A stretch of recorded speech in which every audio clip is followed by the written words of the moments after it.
السلام علیکم ورحمۃ اللہ وبرکاتہ۔ پتھری کو دور کر کے پیشاب کو جاری کرنے کا وظیفہ۔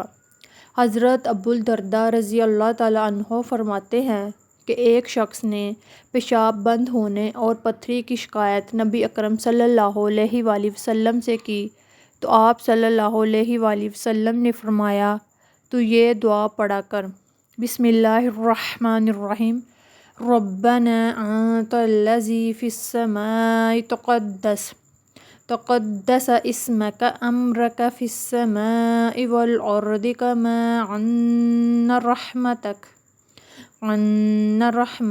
فی السماء فاجعل فی الارض واغفر لنا حوبنا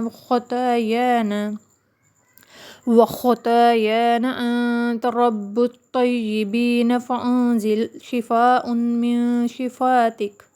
من شفاتك ورحمة من رحمتك على هذا الوجه۔ اگر آپ کو یہ ویڈیو اچھی لگی ہے تو اس کو لائک کریں، شیئر کریں اور میرے چینل کو کائنڈلی سبسکرائب کر دیں۔ شکریہ، اور بیل آئیکن کو پریس کر دیں تاکہ آپ کو ہر نئی آنے والی ویڈیو کا نوٹیفیکیشن مل سکے۔